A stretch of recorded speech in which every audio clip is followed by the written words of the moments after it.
Yo, what's up? Can you hear me? Yeah, man. You good? Yeah, I'm good. How's things, bro? Good, man. Just working. Yeah. You straight? Where you at now? Studio. Yeah, I'm in a home studio right now in St. Louis. Okay. St. Louis, yeah. How's the how's 2020 been? Hey, yo, crazy, bro. Like I just kind of like I'm just kind of going through the motions now. Just focused on this project for real. Have you been in St. Louis the whole time? No. I've been in LA. I've been in New York. I'm in LA most of the time throughout the year, but my hometown is St. Louis. So like I live in LA. My family's here. So I Right, just came okay. to my family. I got a studio here too. I got my engineer out here, so we've been working, from the house. Dope. Did you move to LA for the whole movement with the music and stuff? Yeah. That was probably like 2 years ago. Okay. Mhm. What is it about LA? Everyone that I speak to, that's like the hot, especially on the West Coast. If they're coming from the South or the West, they're always just congregate on LA. What is it about LA? Just the connections, man. Especially like from the South or like the middle of the country.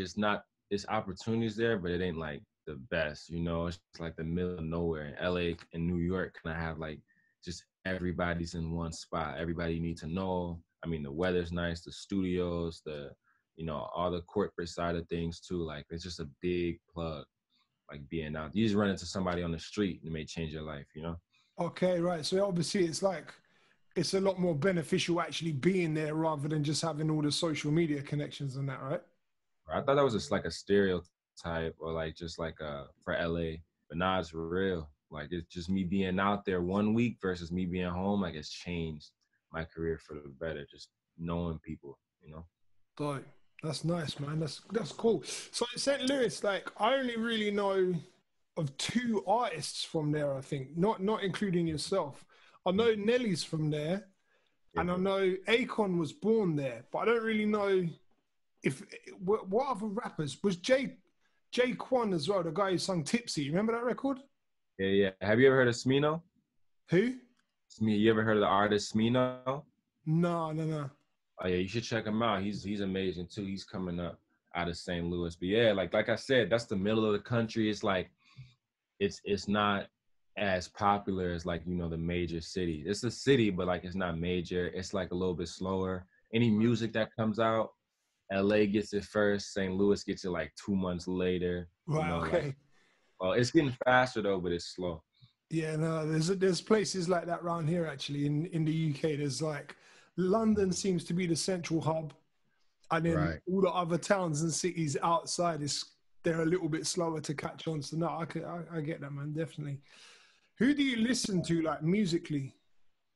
Right now, Hmm. or just like raw. Just in general. I mean, right now I know Summer Walker just dropped a dope project. Cole dropped 2 records last night. He spazzed on the climb back. That was dope. Yeah. Um, I know Gunna Thug's been going crazy right now. Yeah, it's just a bunch of different people. Lil Baby's hot. So Hmm. like just been tapping into them who's been moving around right now. Yeah. And so when did you find out that you could sing? Man, like maybe like 3 years ago, I was just like I was just playing around like with my friends. Just like we just went, my homeboy had like a little studio in his house. We was like freestyling and stuff. And like my friends were always just like, yo, bro, you could actually, do this. And like it was something like I always brushed off because I was so into sports. But Hmm. it was like maybe 3 summers ago, I just had like I gained like a passion for it. I wanted to do like a small project called August, and that's what I put together that kind of like pushed me to the next stage of this stuff. Is it right that you gave up a basketball scholarship to chase music? Yeah, man. There was a certain coach I wanted to play for, but he ended up not being at that school anymore. So Right. that summer I just kind of had the opportunity to either like still go to that school or like just find something else, go to a different school. But during that time I had to think, I started to record my first songs, which ultimately became that project. And then that's what kind of what led to the next thing. Inspired. Okay, so it wasn't like a calculated risk. It was just an organic thing that happened. Yeah. It was more like I kind of knew like, yo, if I give up basketball, then I gotta do this, you know, and it's gotta work. I was nervous, man, but like I think my work ethic kind of like, you know, pushed me into that next stage because like I strictly focus on like, yo, can I make a good song? You know, like just the first thing any new artist tries to figure out, you know, will people like me in general? Like Yeah. I have potential, like all that. And I think once people realize like, oh, like this is actually not bad, then Mhm. that gave me the confidence to like, you know, try to make some better stuff. What was the first song you recorded like? Was it good? If you listen back to it now, can you say it was good? I could say if I didn't know that was an 18-year-old artist and he had never made music before, I'd be like, yo, this is not bad. Is it the best song? No, I probably would not never. But I think it did have like it had potential though. It was like this rap song. Um and then I ended up 2 songs later, I ended up making this Mutual Butterfly song that did really good for me. Right. Um yeah, from there like all the other ones came. Yeah. So when it comes to actually like singing and your vocals, what made you experiment with it and find out you could sing? Because I get that you can rap as well. The surroundings that you have, even in basketball culture, like you might be pushed more towards actually just being a rapper or trying to just be a rapper. So what made you kind of step out and experiment with your vocals? I mean, just seeing like the pioneers of that hybrid sound do it. You know, obviously like the Drakes, and then like I would see Thug. Like Young Thug plays a lot with his vocals. You know, like just finding different pockets, and then like I'll listen to some R&B, but then like there'll be certain R&B songs coming up where I'm like, damn, like they never switched pockets. Like, what if I took an R&B song and like tried to like dip in the rap, dip back out, and just like there's just certain artists that like kind of pioneered that sound, Mhm. and I've taken pieces from it and then tried to make it my own. It's You know? funny you mentioned Drake actually, because when I first heard Nowhere to Run, Yeah. it was your style on that was like a early Drake. Ah, yeah, That's yeah, kind of yeah. how the way you know everyone. It's maybe a bit of a lazy comparison, but you know everybody always compares new artists to somebody great who's out there. And when I I heard mean, it, I definitely heard that. yeah, no, I think, man, it's not. People ask me like, is it like a bad thing you compare to certain people? I got the Bryson comparisons. I got a bunch, but like Mhm. even when Bryson came out, like I compared him to Party Next Door. Like Yeah, when Travis came out, like you compare him to Cudi and Kanye. Like it happens. It's just people find a way to they gotta attach you to something hmm. they already know. You know, so like it's a thing. It's gonna happen. Like How it's did a you? good compliment. Yeah, yeah, most definitely, bro. Is at the top of the game right now. So there's worse people you could have been compared to. Yeah, you feel me? Like, man. When did you meet Bryson? Met him, I think 2018. He had me come out to Europe where he was on the Europe leg of his Set It Off tour. So like I went to the London shows. I Oh, went okay. to like Manchester, Birmingham, went to Ireland. We did a bunch of stuff. I was just out there watching, observing, you know. And when we came back to the States, I was staying with him for probably like 4 months, and we were just chilling. I went back to LA. Um, my boy Vinyls gave me the Know Where to Run beat. Me and Bryson always talked about getting one. He was like, "Yo, it just happened. It'll come naturally," you Right. know. And then I always play music for him, and I just sent him what I did on Know Where to Run. And he was like, "Yo, like I love this. Like this the one." And then it just kind of turned into what it did. Yeah, it's hard, man. But how did you guys actually meet in the first place? Oh yeah, he shit, man. I would sleep at home, and then like I had a bunch of missed calls on my phone, like, and it was Bryson, it was his manager, and they were Right. just like, yo, like our boy Jay Lewis, the DJ, like he playing me your music, like man, we got to get you out to Europe ASAP. That's why I was saying like Europe was the first. As soon as I flew to Europe, like I met him like a hotel, and Right. like Okay. yeah, but that was the first time like I walked into the hotel in Birmingham, and like he was just chilling. And like that's kind of like the first time we linked. It was dope. Very surreal. Was that your first time in Europe as well? Yeah, first time. I never traveled outside the states Right. until Okay. then. So that was your first time outside of America. Wow. Yeah, Crazy. So you must have learned a lot from him from watching what he did on the yeah, tour too, right? yeah. I had like a bird's eye view of everything. You know, like even when he would do like certain interviews, I would be like on the side just watching, observing. seeing how he went about songs, especially somebody like that, he's super low key. So being Hmm. able to see how he actually lives and moves, it was cool to help, me going into my career.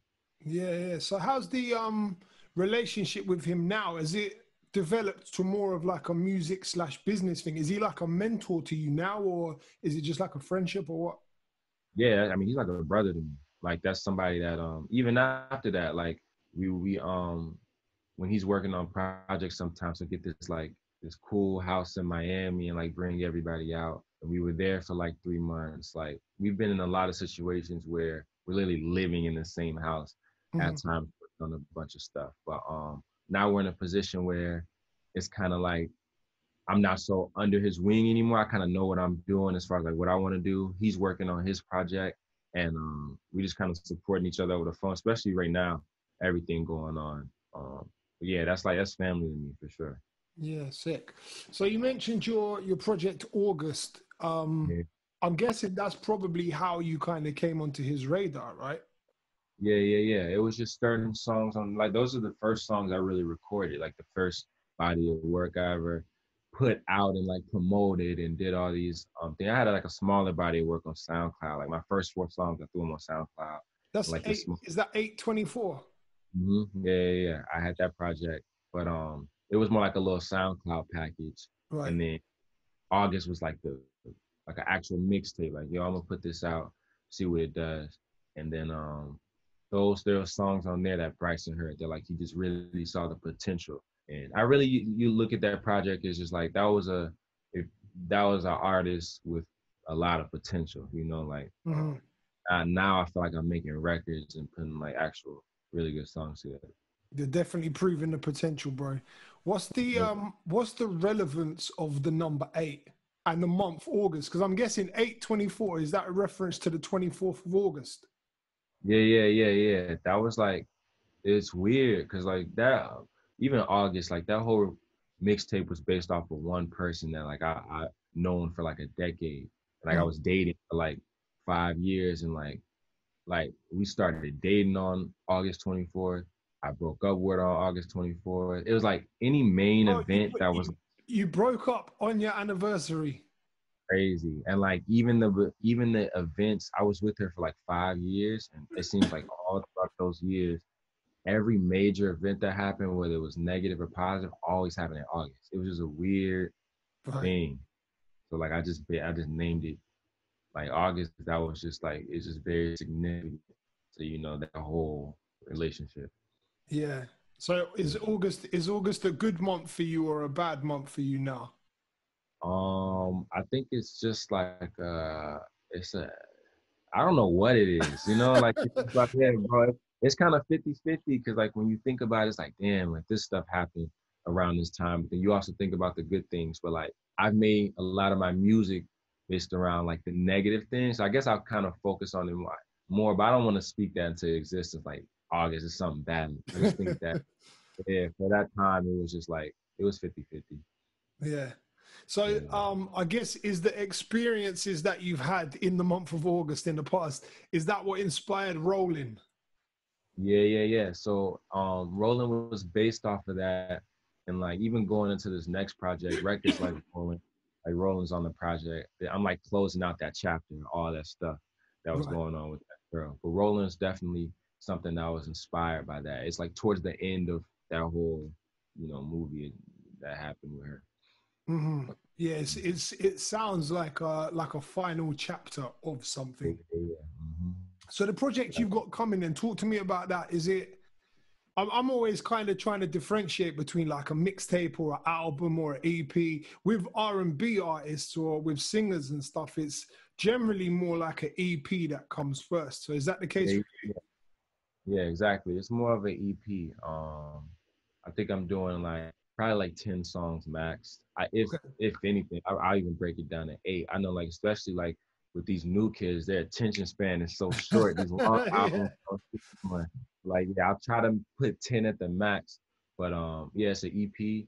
It's coming out early fall as of now. It's just the dates fluctuate just because this whole pandemic, seeing what's going on with that. But Mhm. yeah, it's just the content on it is like I say it's 50 R&B, 50% rap, just closing out that chapter of stuff, you know, that I've been going through the past couple of years.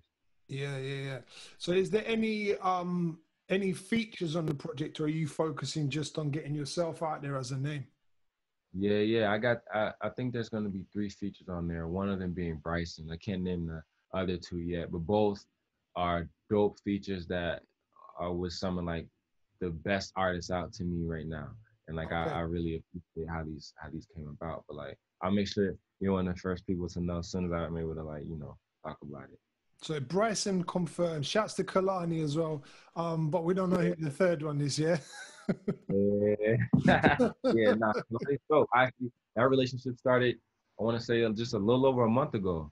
I just Right. reached out to her, yo, like I've been a fan, just to find out she's been a fan of me. So Sick. I started working with her too. Yeah. Yeah, dope, man. It's nice when things like that happen organically. I feel like the best music comes from the organic collaborations. Yeah, yeah, no, organic ones for sure. Just because like you know each other personally, you know, Mhm. like it's just having that genuine relationship first, not meeting in a studio Yeah, and you got forced to come out with something like, you know, like somebody like Kaylani, for example, or even Bryson. Those are people like I talk to about non-music related stuff, you know, just mhm. to feel each other out as people. Then, you know, go in and start working on something. Who would be your ultimate collaboration? Like dead or alive, anyone ever? Who would it be? Frank Ocean. For Oh, sure. okay. You answered that with the quickness, bro. You thought about this answer before. And just because nobody knows anything about him, but he has like 2 crazy projects, you know, Yeah. like insane to me. And then he ducks off for 20 years and then comes back with another crazy project. He's dope. That's the number one for sure. Yeah, Frank Ocean. Nice. So other than finishing, are you finishing off the project or are you just ready to roll it out now? Yeah, no, we're pretty much wrapping it up. I'm taking songs off, putting songs on, like just find different pockets, like tweaking things. But for the most part, like we know the direction and like we're just trying to it's just this pandemic, just figuring out when the Yeah. best time to put it out, you know? Has it, other than your rollout, has it, the whole pandemic situation, has it like created any other difficulties for you in your creative process? I think it's just kind of hindered the travel. You know, Right. like I would have wished this interview was like in person. Yeah, I yeah, could yeah. travel internationally, things like that. But and then like the touring, you know, like the virtual touring's cool. I seen Roddy Rich did a dope one. The Chloe and Halle group the duo, they did a dope one. But like it's not the same as the live performances, bro. Like, I think that's the only other thing. You know, isn't Wireless Festival would have been like this month for you guys, right? Yeah, yeah, yeah, yeah. It would have, yeah. Earlier Yeah, in July, yeah. exactly. Things like that, you know. It's just certain things that should be going on, especially for new artists, aren't going on. But it's cool. I think it'll work out. It's time to work out. Hmm. Yeah. Yeah, Everything in time, right? exactly. So what are you doing for what's the plan for the rest of 2020? If we make it that far. Yeah, I got like one or here facts. Like if we even finish the year, well, no, I got regardless if the world ends or not, I got one single, another single I'm putting out, maybe one more, or we might just go straight into the project. Okay. Um, But yeah, I got one more I'm putting out soon, actually next month, and then yeah, it's just gearing up to just put this project out in the best way we can, given the circumstances. Hmm. Most Yeah, definitely. Cool, man. Well, listen, definitely we must connect when you come over to the UK. We've got to do a proper face-to-face conversation. The project will be out by then, so let's sit down and break it down properly. 100%, man. Thank Ryan, thanks for your time, bro. you. All right, appreciate it, bro. Bless, man. Take care. Uh,